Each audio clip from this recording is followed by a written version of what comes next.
We are the weirdos, mister.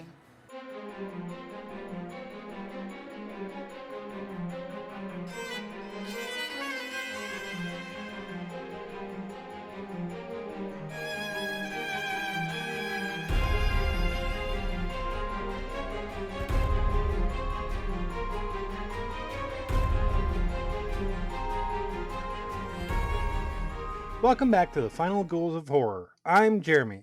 I'm Holly. And I'm Elle. We're three people who love horror and are coming at it from different perspectives of who we are, as well as very different levels of experience with the genre, which we're always excited to talk about. And this week we're unleashing our X gene and discovering our mutant powers as we take a look at 2020's The New Mutants. You mutants are dangerous. You're not going anywhere. This place takes your greatest fear and makes you live through it. Roberto? Sam. Juliana? Danny.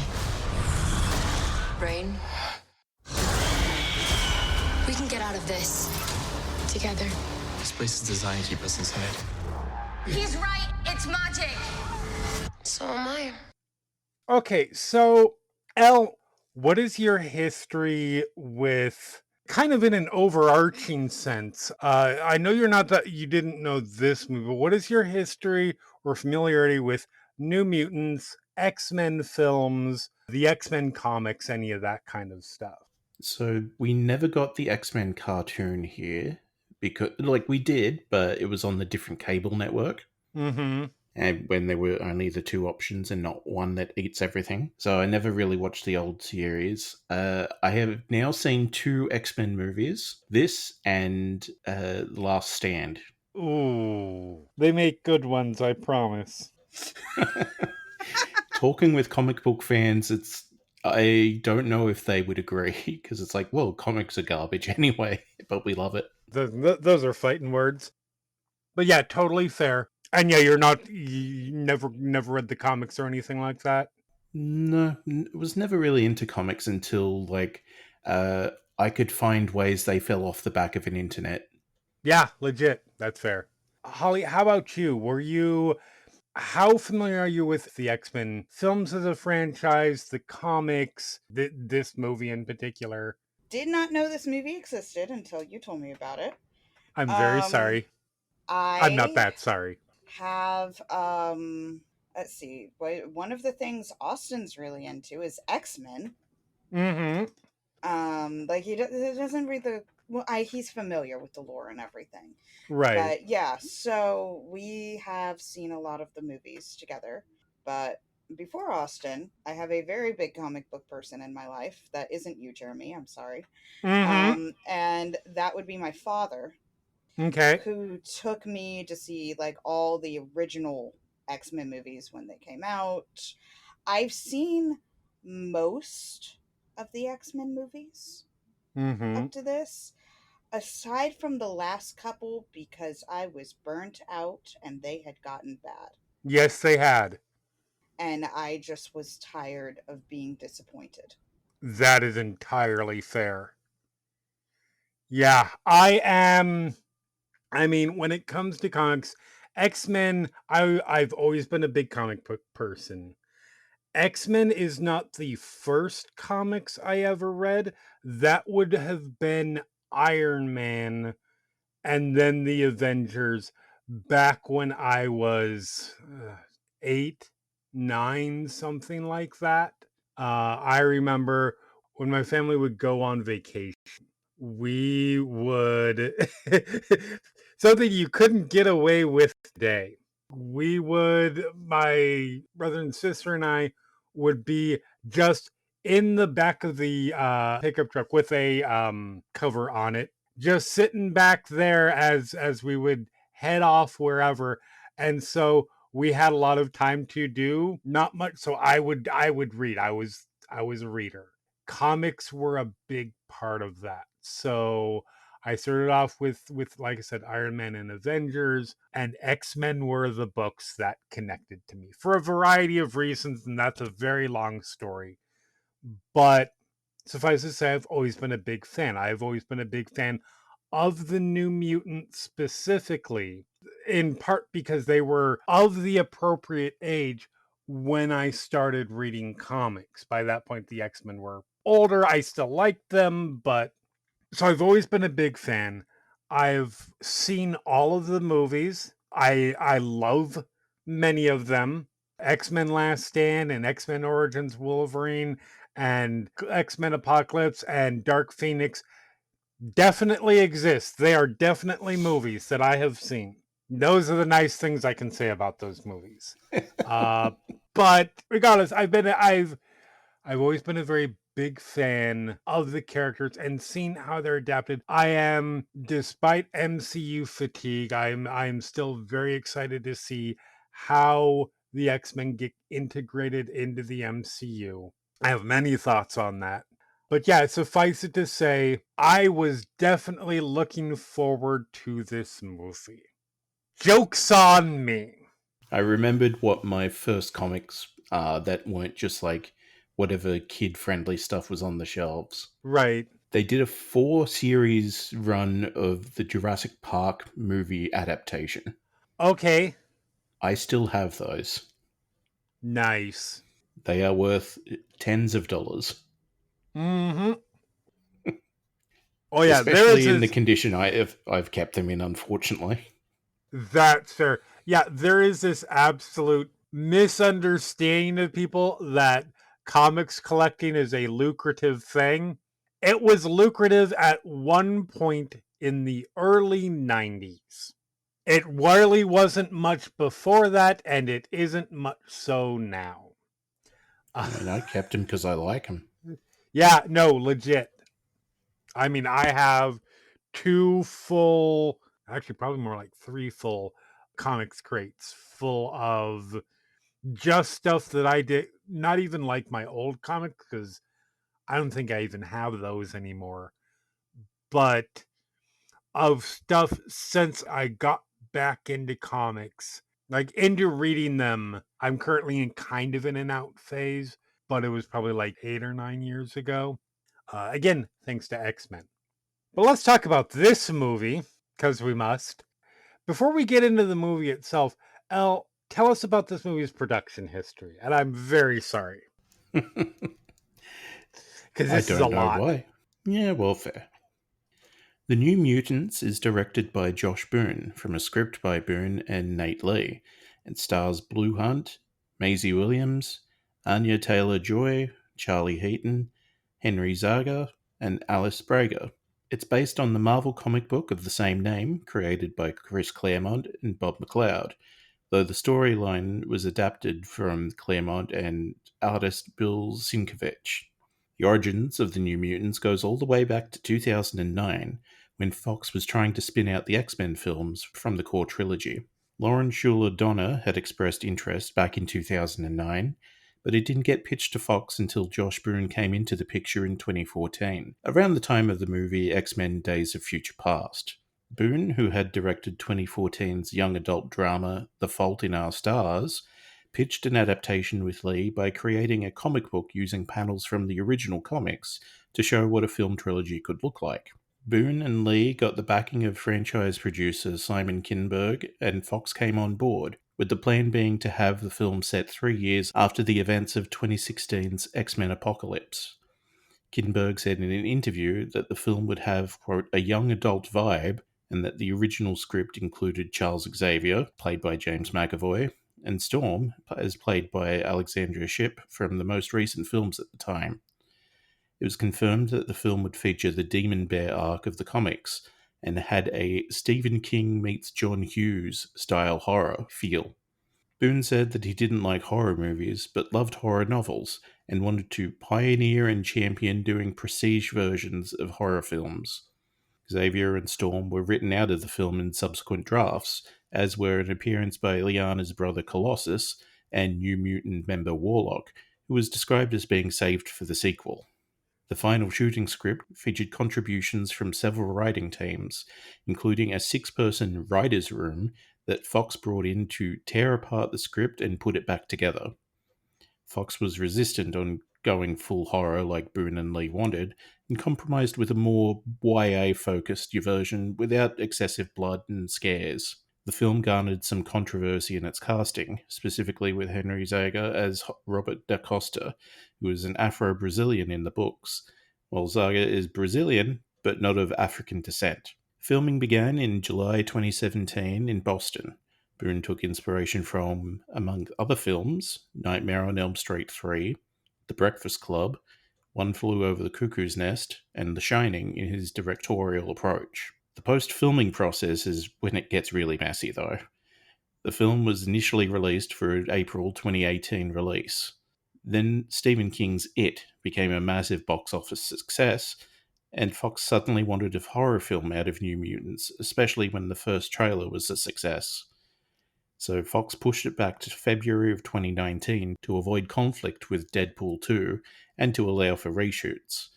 It was then delayed again to August of 2019 to give it distance from the X-Men film Dark Phoenix, and because the reshoots had expanded to include another almost half film. The reshoots included a change to the antagonist subplot, which would remove the Essex Corporation and instead feature Antonio Banderas as Roberto's father. The reshoots were first planned for September of 2018, but didn't happen because the cast was busy with other projects. Then Disney bought Fox, and the reshoots still hadn't happened. Disney then delayed the film to April of 2020, with the reshoots scheduled for later in 2019. Disney didn't like the original cut and wanted more work done on it. They realigned the film toward Boone's original vision and cut all overt connections to the X-Men films while adding more horror. The reshoots never actually happened because the young cast had aged too far, with all the changes done in editing. Boone revealed in March 2020, a month before its intended release, that the film was complete. Revealed that no reshoots, not even the standard pickup ones, were ever done. Boone had to bring in a new editor to finish the film since the previous editors were committed to working on the TV adaptation of The Stand. The film was again taken off the schedule that same month due to COVID-19, with reports that it may go straight to streaming. In May, Disney eventually scheduled the film for August 28th, 2020. This caused its own problems because Disney refused to supply critics with online screeners or socially distanced press screenings, and many major outlets chose not to review it due to the health risks of COVID. The New Mutants did not fare well with critics, earning a 37% rating on Rotten Tomatoes. It was a box office loser with just $49.2 million worldwide against a budget between $60 million to $80 million. And a few fun facts. At one point, the Disney website D23 said that it was part of the MCU, something the producers quickly had to clarify was not the case. This is the last Marvel film to feature Stan Lee as an executive producer. The dragon puppet Lockheed is an actual dragon in the comics, and is Kate Pryde's pet, not Ileana's. Danny and Rain's relationship is subtextual in comics due to a psychic connection they have, but made more overt here. The film also features episodes of Buffy the Vampire Slayer on TV that directly foreshadow events that happen in the movie. Danny and Rain's kiss, and facing off against the Smiling Men. Gee, I can't imagine why this movie went wrong. I'm just watching Jeremy this entire time. I'm trying not to laugh. Just like the history of this film is just like the cinematic equivalent of Fox being the cartoon character stepping on one rake after another. Like, it's just have to hold back so much snark about some of it. But we'll get into the snark. Content warnings for this PG-13 horror film that was targeted towards a mainstream audience and teenagers. We have racism and a lot of it, child sex trafficking, a little bit of religious trauma, and a near suicide attempt.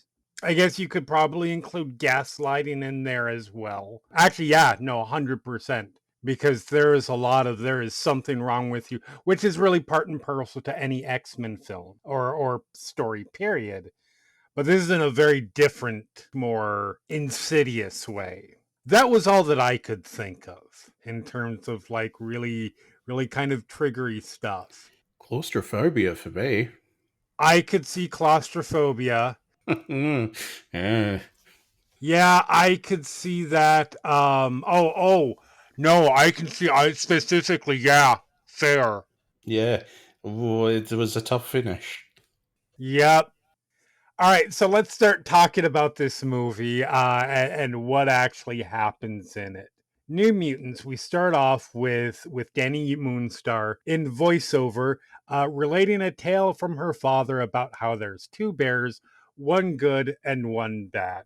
She soon wakes up in the midst of an attack on her reservation from something we can't see. Her father has her hide behind a tree before running off, only to be thrown back and killed by some growling force. Danny stumbles down a hill and falls unconscious and proceeds to wake up, handcuffed to a bed in a medical facility run by a woman named Dr. Cecilia Reyes. Dr. Reyes says it is a place for people with abilities and that Danny is a mutant and the sole survivor of the attack on her reservation.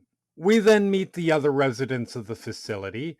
We have Rain Sinclair, a shy Scottish girl who is essentially a werewolf, Ilyana Rasputin, a Russian mean girl who can teleport short distances and has a hand puppet named Lockheed, Roberto da Costa, the rich boy from Brazil who can turn super hot and strong and stamina. I don't know, invulnerable is not the right word, but and Sam Guthrie, a poor boy from Kentucky who can blast off into the air.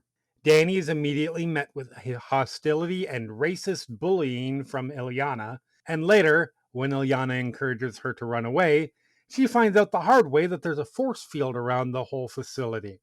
Danny is struck with survivor's guilt and contemplates suicide by jumping off the clock tower, but is talked down by Rain. The two begin to grow close as Danny continues to spar with Ilyana. Well, we learn that Sam accidentally killed his father and other miners when his power first went off, and Bobby accidentally killed his girlfriend in a similar way in terms of when his powers went off. Rain was under the care of a cruel reverend who tortured her because he believed her powers meant she was a witch. As Danny sleeps, Reyes watches hers and the others. We learn that Danny emits psychic power as she sleeps, which triggers nightmares in the others and makes their dreams real. We eventually learn through this that Ilyana was sex trafficked as a child. We also learn that she can summon a mystical sword and partial armor. One night, Ilyana drugs Reyes, and the group gets together and bond through, among other things, the use of a lie detector. They talk about a superior that Reyes keeps mentioning, alluding to the belief that it is Charles Xavier and the X-Men, and that they may be potential recruits. Rain and Danny sneak off and share a first kiss, as they have been falling in love, while Roberto thinks he's hooking up with Ilyana in the pool, but it turns out to be a trick with his burned girlfriend appearing.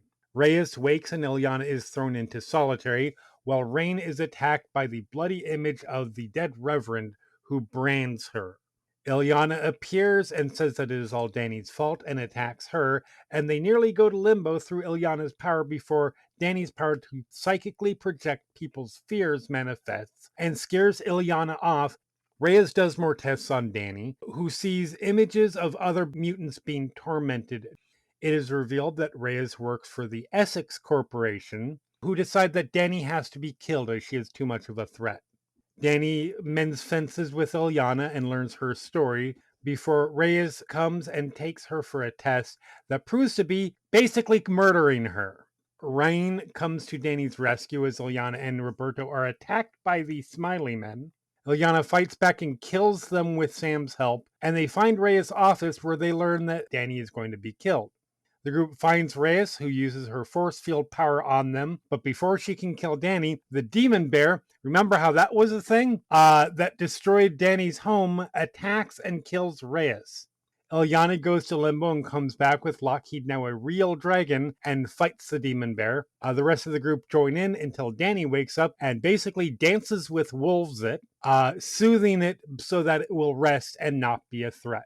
The situation resolved, They find the force field around the facility gone since Reyes is dead, and they all head off out of the facility to the nearest town before we hear in voiceover the rest of that fucking parable about the two bears. And that's where this movie ends. Yup. So let's start the discussion. Yeah, tell us how you really feel. I think Listen, Jeremy loved it. Yeah, it must be. we'll get into my reasons why, but that is like, if that sounds disjointed, that's because this movie is. It really is. And there's a lot of, I will say, there is stuff that I like about this movie, but it's one of the angriest I can remember being at a movie in a while. So yeah, before we get into specifically the movie itself, let's get a baseline on comics and comic book films beyond just the X-Men films.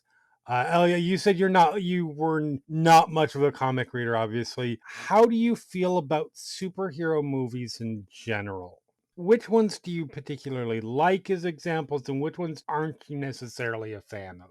I know one of those. I mean, look, if we're talking just MCU, I know I have very contradictory opinions compared to a lot of people. Because one of my favorite ones is Thor 2, The Dark World. Mm-hmm.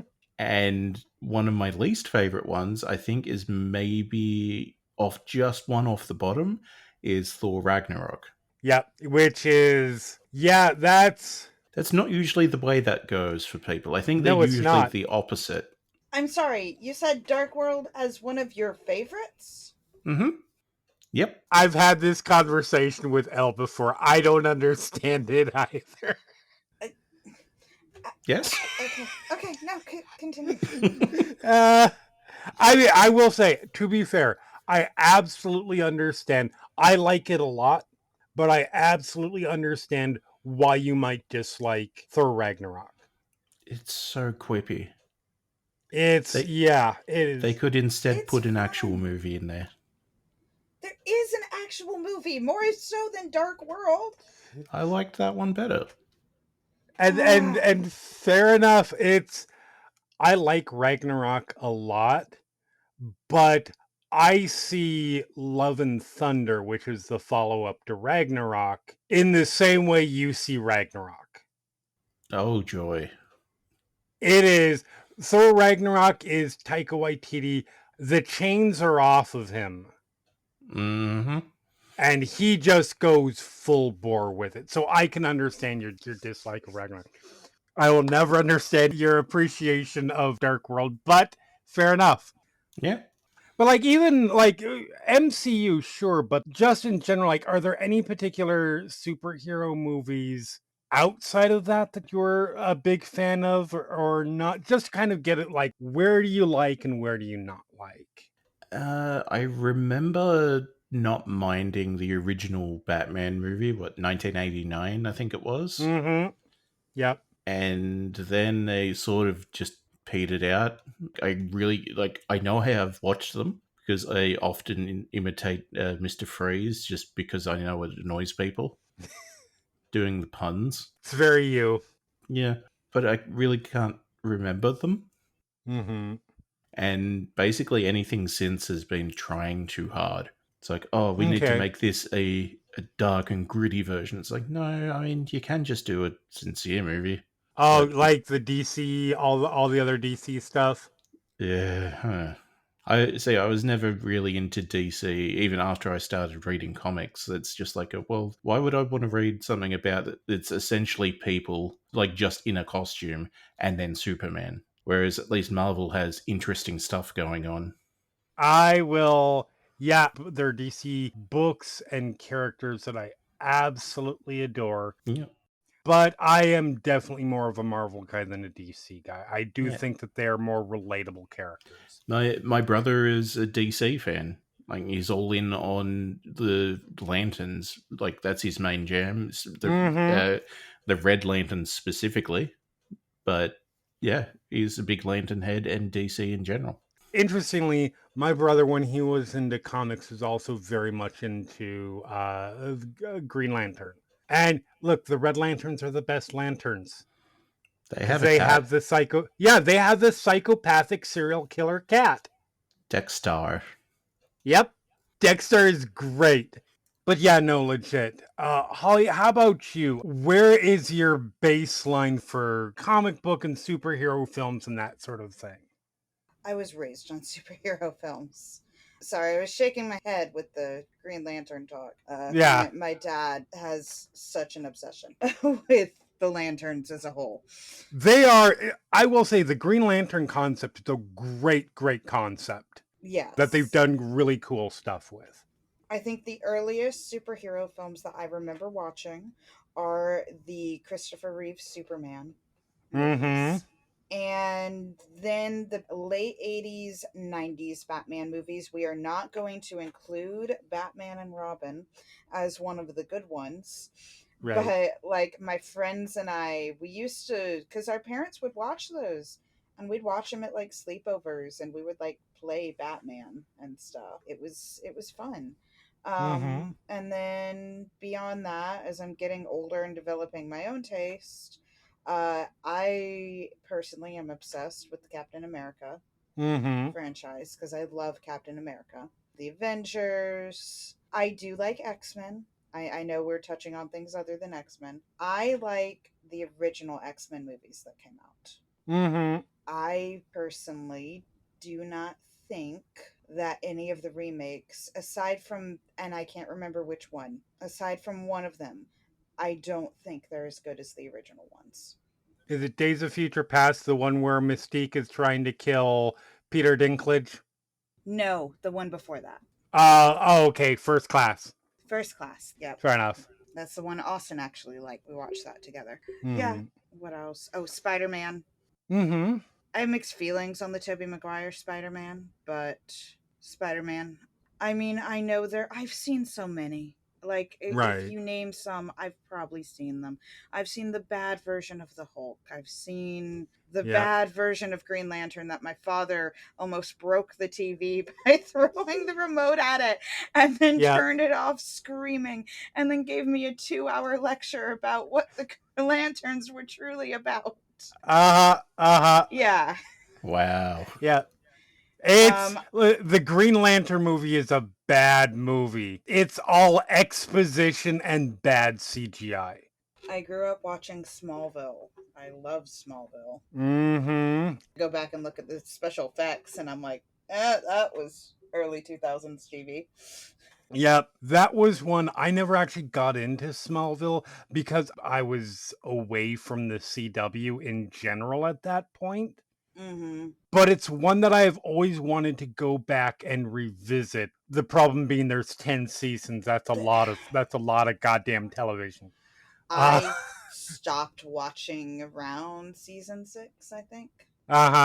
Fair. Like, yeah, you hit a. I mean, I came back. I watched the final season. Right.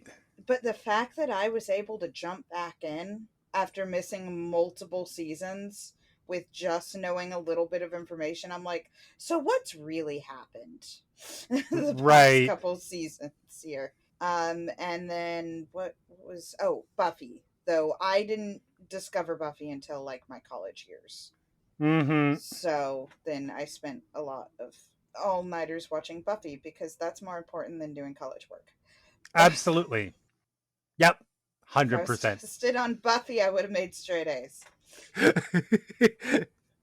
I just also remembered Heroes. Heroes? Oh, yes, I did watch the first season of Heroes. I have. The first season of Heroes is absolutely amazing. Shame it didn't go past the first season. Well, here's the thing. I give the second season a pass because that was this writer's strike season. The problem with that show, I always thought, was they had a very clear season 1 is this, season 2 is this, season 3 is this, and then they had to screw that up because of the shortened second season. And then at that point, the ratings started to sink. So they kept trying to do stuff to fix the ratings and not fix the show. Yeah, season 3 pissed me off. Don't believe there was a season 3. Unfortunately, there was. Nope, there's not. There's also a revival series. No, there's not. But yeah, so I love, even the ones I hate, I love superhero films. I think that at their best, they can be the pinnacle of popcorn entertainment. Big fan of the MCU. I remember seeing the Christopher Reeve Superman films, which the first two are pretty much untouchable. Yes. Again, they quickly go downhill after the first two, Yeah. but I enjoyed the Batman films beyond the fourth one. It's been a while since I've seen the Nolan Bat films, but I always really liked Batman Begins. I enjoyed The Dark Knight. I think Dark Knight Rises is a little overhated, but it's definitely a flawed movie. I love the X-Men films. Well, I loved 1 and 2. 3 is my least favorite in the entire X-Men franchise. Anytime they try to adapt the Dark Phoenix storyline, it just doesn't work because they've done it twice now. Mm-hmm. No, that's not true. They've done it 3 times and 1 it worked. It just one of them was the cartoon. I very much enjoy the first 2 films of the reboot, prequel, whatever you want to call it. I love First Class. I love Days of Future Past.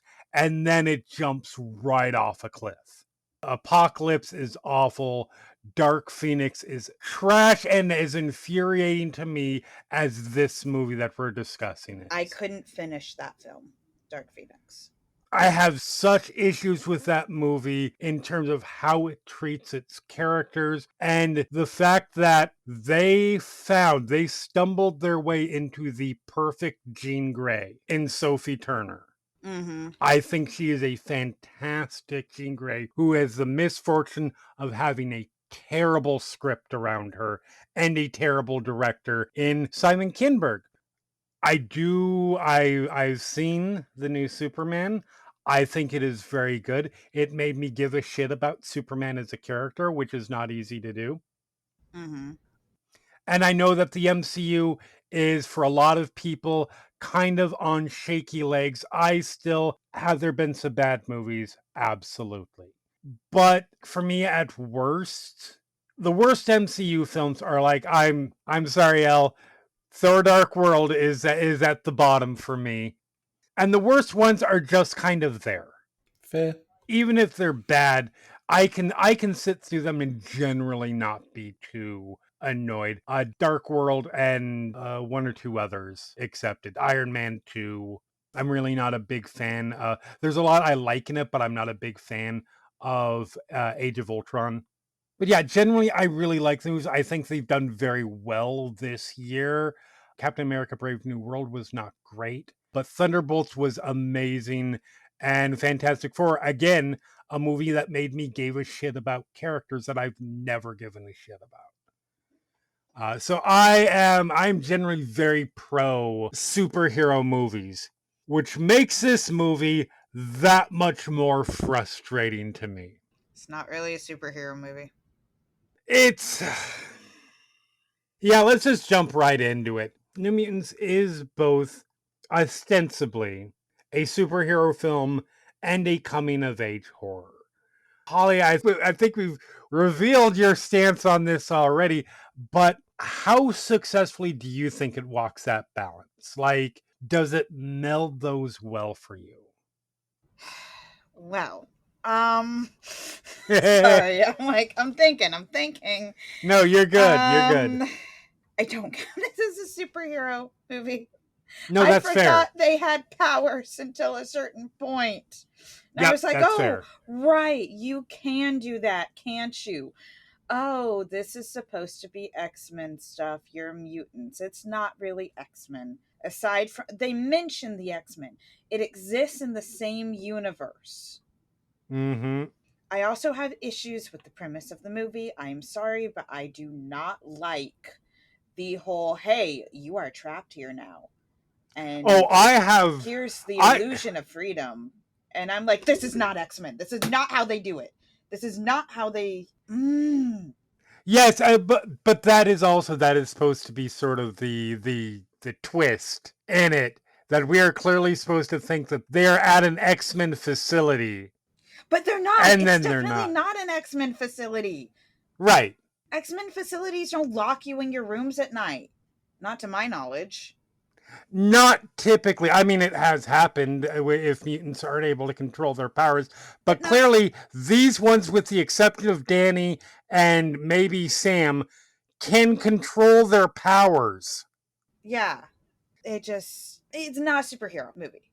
It does definitely have horror in it. At least by the time it has hints of it throughout, and then like some of it in the second act, and definitely by the time you get to the third act, yes, there is horror. I do enjoy some of the horror. Those little smiley face things are very creepy and fun looking. But that said, the horror really doesn't pose a threat because they have superpowers. I'm like, no, it doesn't. Because then, Ileana, it's like, okay, she's having trouble dealing with it. And then she just immediately murders all of them in a second. Well, that is a matter of, is she able to get past her fears to actually use her powers? My problem with Ileana, besides other things we will get into, you're trapped in here by force fields. Your power is to teleport to another dimension and back. Yeah. Why don't you just teleport past the force field wall? That wasn't explained. Yes. It's clearly you teleport distances because she does it to get out of solitary at least once, maybe twice. There's nothing suggesting that the force fields block that. Yeah, anyways, that's my problem with Liana and her power use. But yeah, anyway, there's this my opinion. Next, I'm gonna have more opinions. Okay, fair. For me, the superhero stuff, it's there, and there is X-Men stuff there that I appreciate. I understand we are talking about younger mutants who are dealing with their powers, and so they're not going to be masters. They're not going to be at the level of the X-Men. I think it hits the superhero tropes in a different way than your standard superhero film does. That's fine. The horror aspects, they're definitely there. It's a little bit of a slow build. This is not my problem with the movie. You can see right on the screen all of that compromised vision that the film's production history make clear. You can see where there is a good movie in here that threads that needle between superhero and coming of age horror. It's not there because Fox was Fox, and then Disney inherited a mess of a movie and was like, well, we have to get this movie out. Let's at least make as much money as we can off of it. And by that point, like, the scheduling is a mess and everything else. You can see that on the screen very, very clearly. So I think there are good bones here of both genres. I just don't think it comes together well. Elle, how about you? How do you find the superhero stuff, and how do you find the young adultish coming of age horror stuff, and how it sort of weaves together? Yeah, it's like I didn't notice too much of a superhero aspect to it, rather than just occasionally someone will have a little bit of a power show off. But I also don't know if it's necessarily a coming of age horror. Like, there's horror elements that I think worked, but I don't know if that's necessarily specific to a coming of age narrative. No, I do think that, I mean, fair, because this is very much teen rebellion, very much the same way that talk about the films that it takes inspiration from, quote unquote, rips off. The same way Breakfast Club is a coming of age film, I think. In terms of standing up to the adult authority and sort of finding your own way, that is kind of coming of age. It's not maybe the standard coming of age narrative, though. Yeah, it's like that didn't tie into the horror as much, that maybe I misinterpreted it, but it's almost like it sounded like you were combining those two things. So there's like the two parts, the superhero aspect and the coming of age horror. Whereas for me, it felt like there were three, like superhero, coming of age, and horror. That is absolutely fair. That's what I took away from it. It's like, yeah, I can see how it's 3 parts, but 2 stretches it for me. Fair enough. Yeah, coming of age horror does tend to be a bit of a blend in and of itself. So I can see where that's the case. So yeah, I guess we have to talk about the characters. So let's talk about the characters. I say that I actually do like a lot of these characters. So we've got 6 protagonists here. We have Danny, we have Rain, we have Ileana, and technically we have Sam and Berto. Al, how well do you feel that they are carried out? How are they depicted as characters, as protagonists? Who stands out to you? Who kind of falls short? I mean, just from the watching of it, Sam stood out to me the most. Okay. Mostly because I spent a lot of time going, where do I know him from? What? Oh, So yes. familiar. And that I had to, because I did have to watch this in 3 chunks just because of my schedule. But it's Right. like on one of those gaps, I did look him up and it's like, oh, it's Stranger Things, of course. Yep. Yeah. And that put my brain at ease, and then he just fell away into the background. Yeah, I mean, Danny was certainly a character that was in the movie.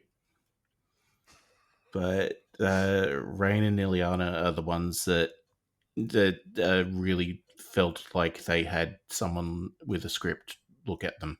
Right. Absolutely. That is very much fair. I know Roberto had some character traits, and I know he was in the movie at some point, but I, like, just trying to think back, it's like, was he? I don't know. Maybe I made him up. I mean, he had screen time. Really? And we know that he's rich. Huh. Yeah. Yeah, I'm holding off my rant a little bit further. Holly, how do you feel about these characters? There are accents. Oh my god.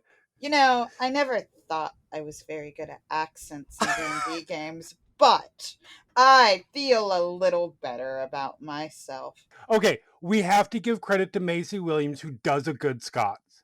She annoyed me the least, which was about to be my analysis of the characters. She annoyed me the least. Right. Danny, she was fine. She existed, okay? She was fine. Mm-hmm. There was a lot of potential with Ileana. Mm-hmm. I mean, yeah, actress. I know this actress. She's Anya Taylor-Joy is legitimately one of my favorite actresses working today. Love her. She tried to bring stuff to this, but she just wasn't given a lot to work with. Roberto did not exist. And then we had the Southern accent. That's his personality. The Southern accent. Like, yeah. I'm from the South. I can do a Southern accent. That's not a Southern. That was offensive to my people. Listen, I am not from the South. I cannot do a Southern accent. You've heard my Southern accent. No, I haven't. Better. Yes, you have. When have I heard it? You've been in games where I've done a Southern accent. I cannot remember now. I think you have to do it for me all over again. I'm not on this podcast. None of my accents are good. I have a better Southern accent than Charlie Heaton is Sam. I could get my 8-year-old down here and get him to do a better accent than what that guy provided us with. It's so, and I'm not going to put this, I don't know. It's so bad. Like, Anya Taylor-Joy, she is a fantastic actress, and she has done accent work before, and it's good. I was thinking, though, if this is filmed in 2017, that's like the beginning of her career, right? Kind of, yes. She had already done some stuff. Basically, at this point, the stars of this movie, if you're going into this at the filming point, you would think the stars of this movie would be Maisie Williams because Game of Thrones, and Charlie Heaton because Stranger Things. Yes. No. Anya Taylor-Joy was a known quantity at this point because she had done The Witch. She was probably the one with the most horror cred because of The Witch, which is a fantastic movie that we will definitely cover at one point, and Elle will fucking hate. Won't be the first, won't be the last. Yep. And she had also done, at this point, she had done Split, the M. Night Shyamalan movie. Okay. She is one of I think she's the main person that James McAvoy's character is targeting in that. So she had done stuff, but she was not at the level that she is at now. Mm-hmm. And then Henry Zaga has been in stuff, I honestly couldn't tell you what. But essentially, you would go into this thinking that probably those three are the stars. Blue Hunt was pretty much unknown at this point. And then obviously, like you said, time passes, and then all of a sudden, Anya Taylor-Joy is kind of the big name, because by 2020, Game of Thrones was done and had been on the down. People were regretful of Game of Thrones at that point, and Stranger Things was on a break, and also Charlie Heaton's, like, his character sort of fades into the background of Stranger Things by 2020. Yeah. So it kind of becomes, you market this film around Anya Taylor-Joy, which is good because she is the character with the most life in her in this movie. I have adaptation problems with Ilyana, but I try to hold that kind of stuff off. I understand that the Ilyana Rasputin, the magic that I love on the comic book page, is not going to be the character that I see on the screen. If I have issues with that, that's with me. That's not with the movie. However, my problems with the character, I think they reveal a lot of problems with the other characters. And I'll get into the most of that in a little bit. But I just think none of these characters have a lot of depth to them. And there's a lot of feeling like we get the flashbacks for these characters that reveal some things about them. I think that's one of the reasons Ilyana is the most interesting character, because Taylor-Joy has something to work with there that is interesting. Rain is also one of the more interesting characters because she has something to work with. We don't really know much about Danny. We don't know much about Sam other than mine claps. And we know even less than that about Roberto. So there's nothing to those characters for the actors to dig into. So all they have to rely on is their accents, and whoo boy! Which we haven't even gotten to the fact that Henry Zaga is playing a Brazilian national who sounds like he's coming out of St. Louis. Like, there's absolutely no accent to him. Yeah. Which is weird, because he is, as much as anybody, should have some kind of accent to them. I like Danny a lot. I think she suffers from boring protagonist syndrome, and that's her main problem. She has to be our eyes of the audience and carry us through this without much there to carry. Yeah, it feels like large portions of each character were just cut away in the script revisions. So we could turn this into an inferior Nightmare on Elm Street 3. Mm-hmm. That's why it felt familiar. Uh-huh. This is Nightmare on Elm Street 3 Dream Warriors. Almost beat for beat. So those are our protagonists. Technically, we have antagonists, too. Like, at least there's something to our protagonists. Our antagonists, we have Dr. Reyes, the Demon Bear, and the Smiley Men. I could include, actually, I would say we should include the Reverend as well. But the Reverend gets like one scene. Kind of two. Like 1.5. Yeah. And there's a dead girlfriend for about A second. yeah, like 15 seconds of bad CGI. We kind of just have those three antagonists. How do we like them? Elle, do any of these antagonists make an impact with you? I mean, the Demon Bear kind of came out of nowhere relatively to the movie. Really does. It's like, I get it, but there was no real build-up to that as a reveal. Whereas, like, obviously the Smiling Man is, like, we've seen them in bits and pieces. So right. Them coming out isn't too big of a out of nowhere left field choice. And I mean, the issue I have with Dr. Reyes is, I think, a scripting one, because it doesn't feel like she is putting enough into it. It's like she doesn't feel conflicted enough about things she's doing, but then she doesn't push enough to not have any doubts. Well, yeah, her heel turn is out of nowhere. Like there are moments where it feels like, maybe she might feel bad for it, and then suddenly she doesn't. Yeah, but also like that doesn't have enough impact to Mm-hmm. warrant that out of nowhereness. Yep, It is too tame to be that sudden. very much so. And it is, for all this movie is remove any X-Men references. It really needs you to know that the Essex Corporation was mentioned in another X-Men film for it to have any impact, because otherwise you're just like, huh? Yeah, that was what I got out of it. It's like, oh, I assume that's Yeah. something that they'll mention later. No, I mean, it's like had we had sequels, we might have, but it's like she dropped the pin with the logo on it, and then that was yep. the last time we ever see it, and also the first time we ever see it. And the movie treats it like a big reveal that you would Yeah. have no idea what you're talking about unless you've seen the end of X-Men Apocalypse. Well, even then, it's like, yeah, they show the company logo as like, oh, that's a big reveal, Yep. and then they have the literal pin drop, and it's like, Yep. see, that's the same. It's like, well, yeah, duh. Are you going to do anything with that? Nope. Cool.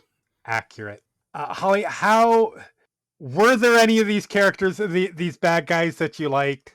I knew from the beginning that I predicted like the whole thing at the beginning. Fair. And I'm like, okay, yep, she's evil. They're gonna team up and kill her. Yep. Smiley men are creepy, cool looking. Okay. What's the other? Oh, the bear. I always forget about the bear. The bear exists, okay? Much Lucky. like Danny. The bear's there. I don't care about the bear. This is one of the reasons why this movie is so disappointing. I'm going to try to keep explaining this down. But if you're not familiar with New Mutants, the Demon Bear arc is one of its best arcs. Now, keep in mind, at this point, we are about, I think the Demon Bear storyline is issues 18, 19, and 20 of the original New Mutants. So we've already had like 2 full arcs of getting to know these characters. That's a big difference, for one thing. We're not trying to introduce these characters and get to know them at the same time that we already know Danny. We are interested in Danny. We are connected to this character at this point. But the Demon Bear arc is such a well done story, not just because of the story, but because of the art that goes along with it. Bill Sienkiewicz's art for this is stunning. And we cover through this same storyline about the demon bear being this thing that Danny is afraid of, and was grown up believing that it is some demonic entity that is going after her specifically. So whenever it hurts somebody else, she thinks she is responsible. And the ultimate reveal in the comic books is that her mutant ability, the demon bear, is in some ways a manifestation of that, but is also being made worse because Danny is afraid of it. So she is feeding it into herself as sort of a feedback loop that makes it bigger and more dangerous to those around her. It is a very emotional arc where they have to accept Danny. She has to sort of accept and forgive herself for things. This is all really great coming of age stuff that you can't do in this film because you don't have the background for it. So the way they botch the demon bear in this, to where it's just kind of a thing that happens at the beginning, you forget about it for the next hour and 15 minutes, and then it suddenly pops back up at the end for admittedly a great scene where it just chomps Reyes, and a decent action scene with Ilyana, and then a stupid dances with wolves type scene. It's such a disappointment, at least to me. The Smiling Men are cool until they take their masks off, and then I think they become CGI blobs. I think they're far creepier with the masks on than without. And Reyes, again, yeah, Reyes is fine. The heel turn doesn't make sense. It makes sense within the story, but it is not executed well. All of a sudden, she just turns on these kids, specifically Danny. And it just doesn't work to me. And that's kind of, I could deal with not the most developed background for our protagonists if they had threats that were significant enough. And I don't think that the antagonists work well. So one of the things, and again, this is it's going to be another rant of mine. I'm trying not to do too much, but one of the keys with the New Mutants, and one of the reasons they have become a favorite team among X-Men fans, is because they are much like the second team of X-Men, Storm and Nightcrawler and Colossus and Sunfire and Wolverine.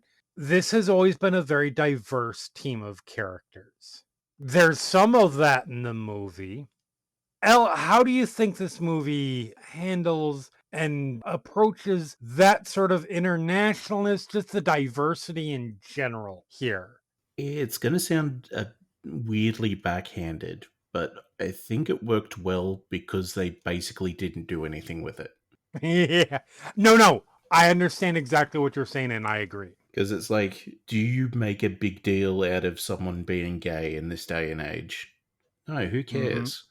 You let people be whoever they are. So by not pointing it out explicitly, it's like, look, they're kissing. It's like, well, yeah, who cares?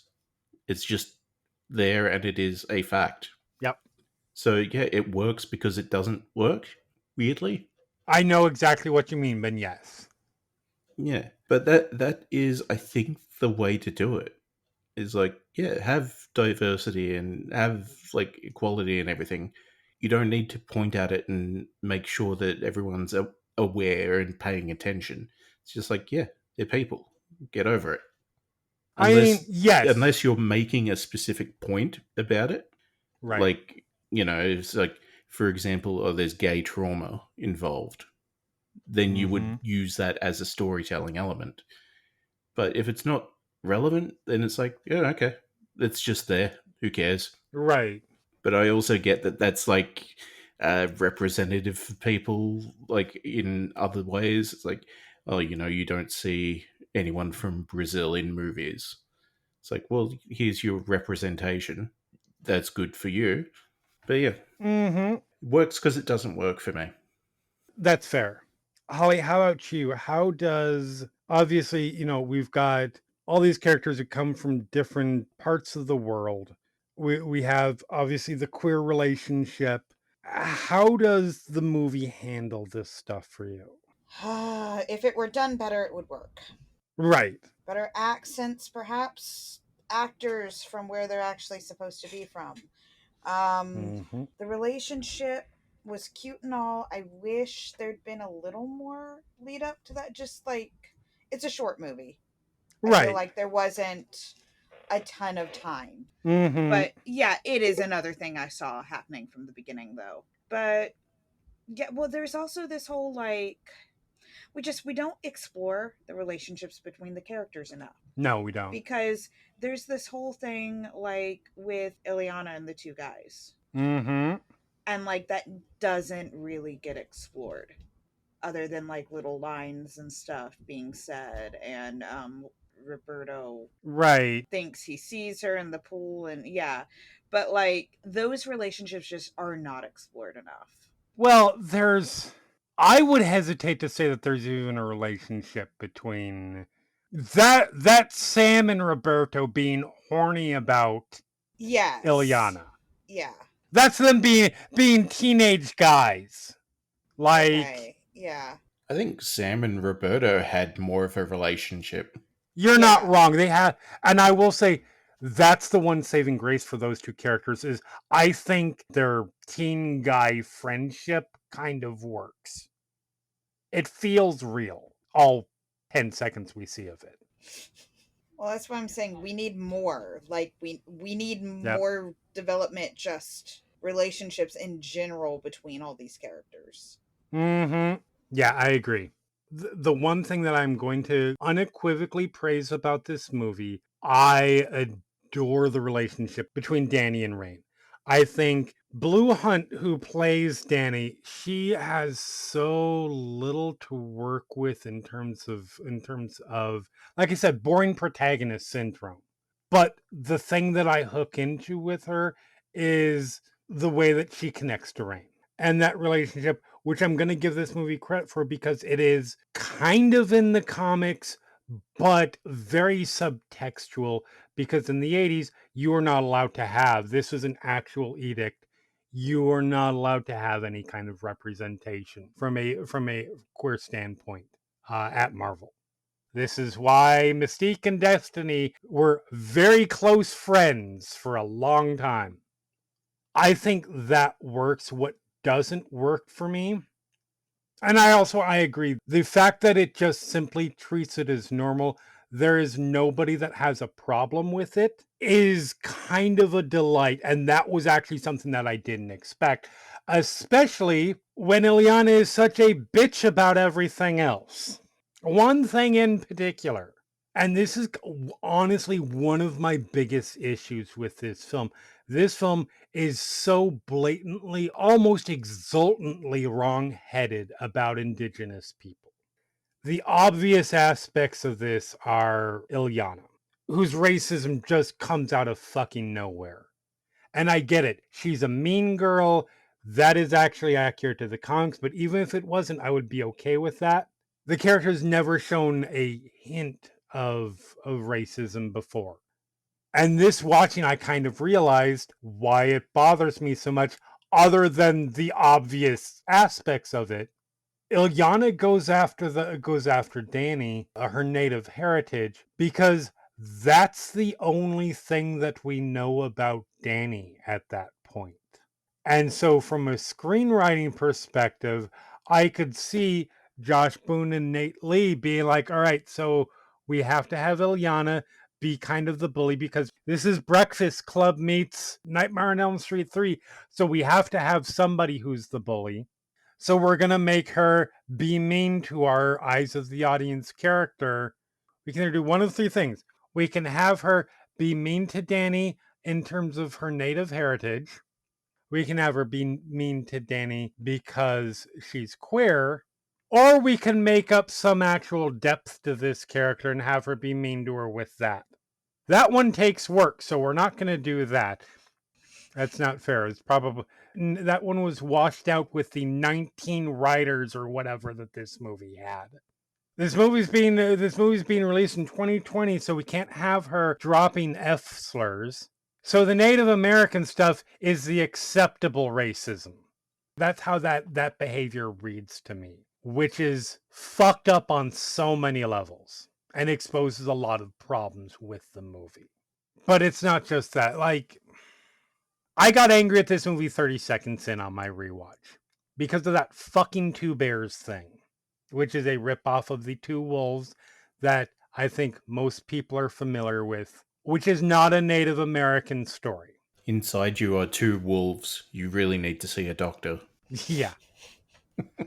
So this story, it was popularized by the Reverend Billy Graham, who is famously problematic for a number of reasons.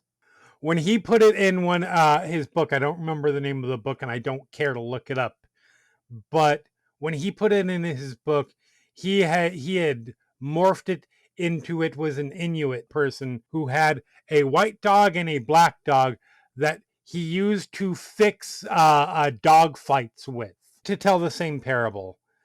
And then when Inuit people called him out on it, then he changed it to Cherokee. The original version was also invented, the original version that we know of, was also invented specifically by a Baptist pastor named John Bisagno in 1965. There is nothing Native American about it. In fact, the whole concept of having an inherent dark side inside of you is not something that you find in Native American belief systems. It is a westernized concept of original sin and all of that sort of thing.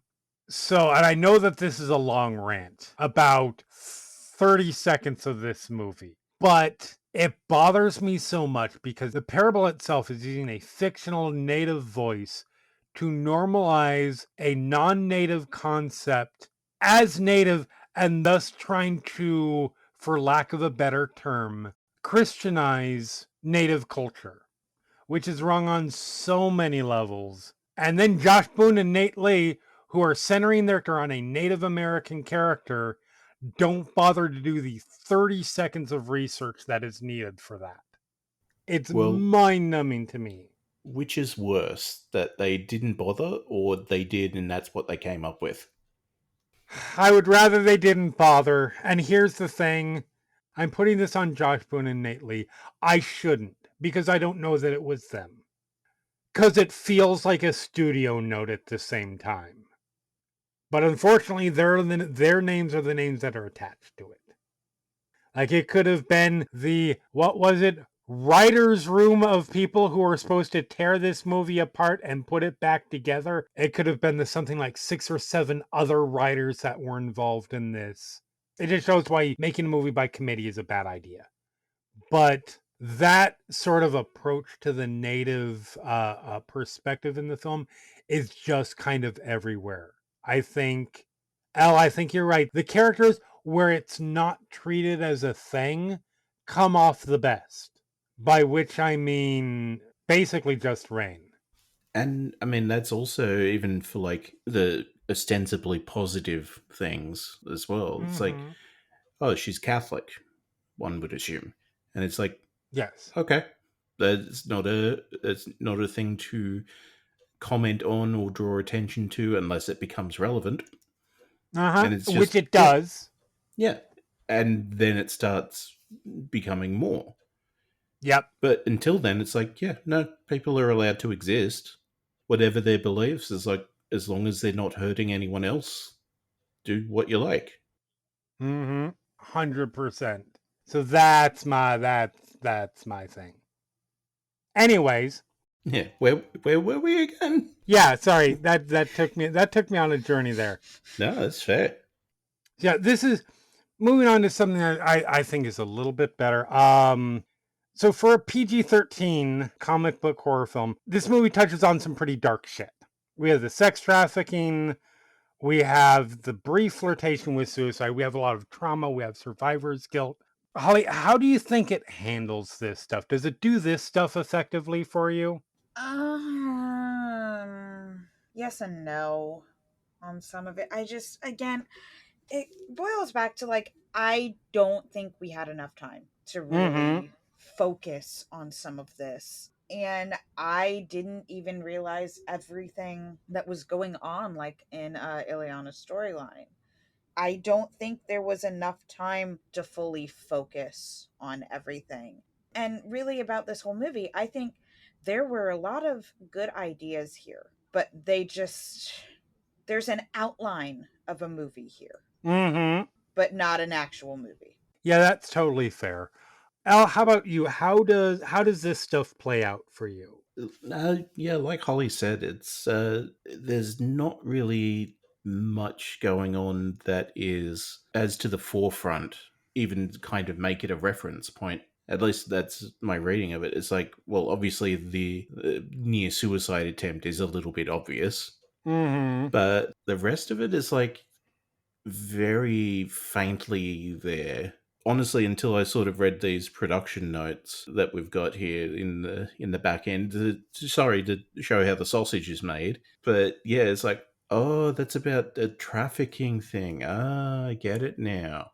It's like that didn't really occur to me as much. It's like it felt like, as sexual abuse or something, but not as specifically like a trafficking.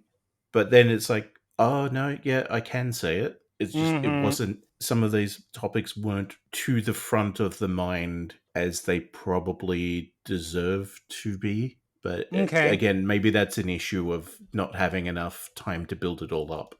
I think that's probably fair. Interesting. This is the one part that I think I will give it credit for. And I agree. There isn't enough time. And I think it is effective for what it's trying to do. Maybe it's because I'm looking at how this could have been done wrong. And I think it handles it fairly well. Part of that is because of Anya Taylor-Joy's performance. We definitely get a notion of nuance in this character and an exploration of, okay, she kind of is the way she is because she has dealt with this kind of very difficult trauma. I will say this is, again, a change from the comic books, but is thematically the same because to explain what happened to Ilyana in the comic books is a big whole thing where she was brought to limbo, where a demonic kind of person. There's a lot of backstory there that would take me a long time to explain. But this is kind of the most streamlined version that they could have done without opening up a whole can of worms. It works for me only because I think it's handled fairly sensitively, and Anya Taylor-Joy is doing a lot to sell it. Very similarly to how Rain and her religious trauma works, because that is a little bit more explicit, I think, but it is not awkwardly handled, and Maisie Williams does it well. Sam's is decent in that way in terms of the survivor's guilt. It's very on the nose, probably because it's the only character trait that he has. But yeah, this is kind of probably the one point where I will give it a little bit of credit. I agree with you both. I don't think there's enough time for it to properly explore it, but what it does, I think it does pretty well. But yeah, let's move on to, if you like this movie, what we might recommend. Elle, do you have anything that would be a related recommendation for this? I was trying to think of this earlier today. I think the only thing I've really got to get close is the Unbelievable Gwenpool, the comic series, Okay. because it does some heavier stuff with it, but it is legitimately one of the best narratives I think I've ever experienced. Mm-hmm. I do like that book, yeah. Like the sequels are still good, just that first run, that is nearly untouchable to me. Right. And of course, like having her come out as a romantic and asexual is just it's icing on the cake for me. Yeah, for sure. Holly, how about you? Was there anything, is somebody, again, like this, or at least saw elements that they wanted to see in other movies? What would you recommend for them? So there's a movie I was thinking about throughout this film, and it's apparently one of the ones that it was inspired by. But I was like, okay, yeah, so it's this film but with superpowers. So I would recommend One Flew Over the Cuckoo's Nest. Yep, that is a really good movie. And hey, it even has First Nations people in it. Yep, and a lot of racism directed towards that character, but it works in that one better. Yeah, so if you wanted either side of that coin for whatever reason. Yeah, for sure. So I'm going to go through these very quickly because I do have three. Because I feel like if you've seen this movie and you're like, there are elements of this that are interesting, but I like to see a good version of it. I'm going to start with, if you want to see Native American horror done right, I'm going to recommend Prey, the Predator prequel that is set in the 1800s. I unfortunately do not remember the tribe that, I want to say Comanche, but I may be wrong with that. And if I am, my apologies. But it is done right in terms of respect for Indigenous people's heritage. And it is just a great movie. It is probably the best Predator film since Predator. If you thought, hey, Blue Hunt feels like she has potential, I would like to see her in something that is good. There is a movie that came out earlier this year. It hit streaming services. It is called The Dead Thing. Al, I'm going to be honest, I don't think that this would be your movie. All good. Because it is a very indie, very slow burn romantic horror film. It is directed by Elric Kane, and she plays a woman in Los Angeles who is basically stuck in a cycle of unfulfilling hookups, and then has a meet cute that goes incredibly well. They connect, everything is great. They spend the night together, and then the next day she has been completely ghosted. And that's where the movie really sort of kicks in.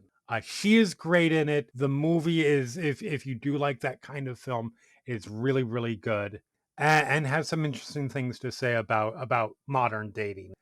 And finally, if you like Anya Taylor-Joy and you want to see her in a good movie, I'm not going to do The Witch because I previously recommended that, but Last Night in Soho, with with Oh yeah. which also puts her in a character that is touching on some very dark themes and frankly a lot more visual flair, which shouldn't be a thing because this is a superhero movie.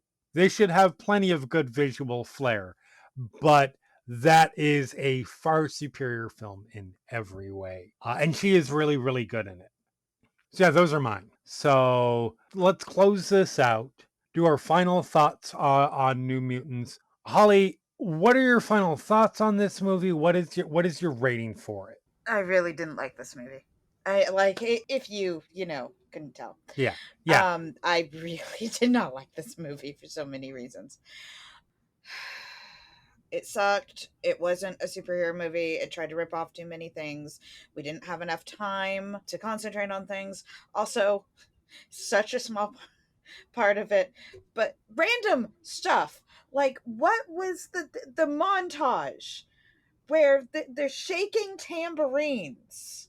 Like, They needed a Breakfast Club montage moment. why? You have a moment away from her, and you're shaking tambourines. Just go have sex somewhere. Like, come on. Do something else. I don't know. Okay, sorry. Yeah.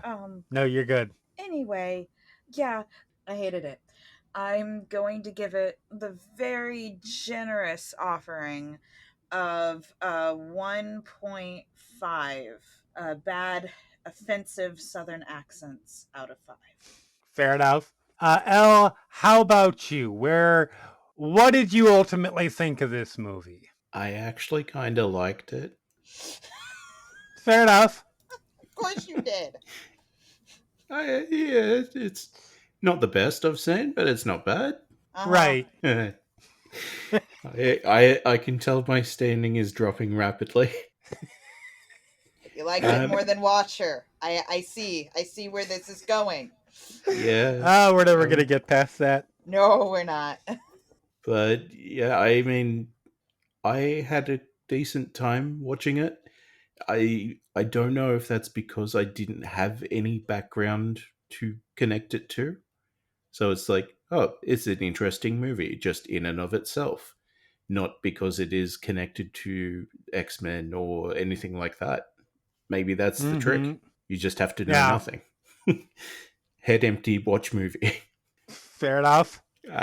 So I'd give it 3 burnt women in pools out of 5. All right.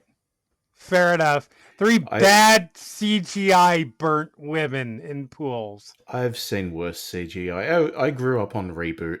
So have I. I haven't seen worse CGI at a $60 to $80 million budget. Yeah, the worst CGI I've also seen came in at considerably higher budget. Fair enough. I think it is not a mystery that I was not a fan of this movie. I will give it credit. I think there are things that it is doing. There are the bones of a great movie here. Just not the rest of it. And I just think that it was killed in committee.